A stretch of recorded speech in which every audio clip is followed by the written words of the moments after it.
And I can't say this enough, please say no. You can take supplements all day long and be eating the most amazing food and doing the right exercise. But if you're not saying no, if you're not allowing restorative movement and rest and sleep, you will be stuck in the same cycle until you crash and no longer have a choice.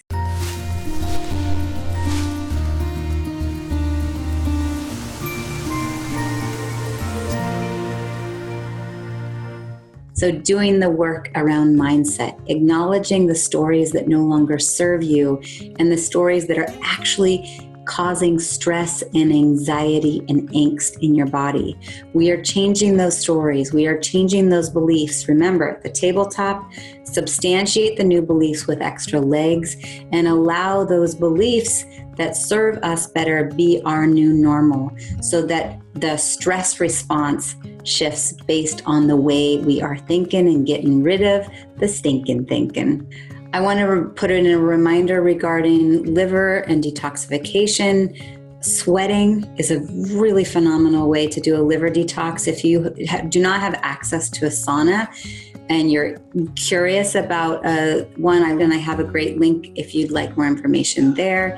And remember, the liver is also helping to metabolize toxins and get those toxins out of their body. And it plays a role in T4 to T3 conversion. So when I say T4, T3, remember, I'm talking about thyroid. Okay, we've got thyroid stimulating hormone coming from the pituitary.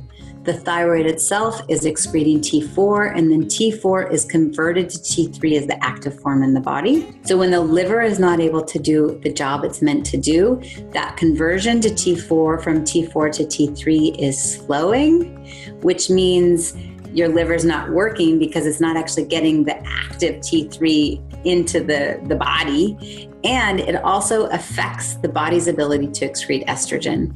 And so once again, we really want to continue to focus on helping the liver do its best. What are some things to not do? Okay, those things that we think of as short-term fixes that smash the check engine light and there you go, it's out. Okay, so often when women are in the tired loop, they end up adding more caffeine.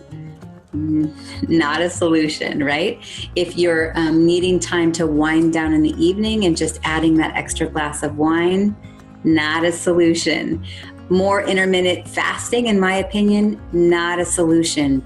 If you're going to do a kind of version of intermittent fasting, meaning last caloric intake within 4 hours of going to bed, 8 to 9 hours of sleep, that's a nice fast, okay? Especially when you've kept your blood sugars nice and stable throughout the whole day. But when you wake up, within 30 to 60 minutes of waking, you're getting quality protein in your body. If you don't have an appetite, just do protein powder and nut milk and call it a day, all right? Or a handful of nuts, something to help support the body to get moving and bring in those veggies. Many people go, oh, I'm gonna do the keto diet. For those that are big into keto, I'm sorry, you guys, it is not a long-term fix. For some, it's a short-term weight loss program, but there are many not so great byproducts of the keto diet, and it is not a long-term fix. It is more taxing on the adrenals. It is more taxing on the cardiovascular system. So hate to break it to you, but not a big fan. And then obviously, hormonal contraception, HRT, isolated antidepressants.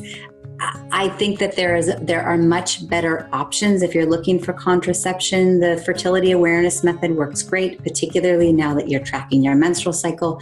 You're more aware of normal cervical mucus. Hormone replacement therapy through menopause and perimenopause. Hopefully now you have a much stronger gut and adrenal system, and we can bring in the quality phytoestrogen so your experience of menopause is very different.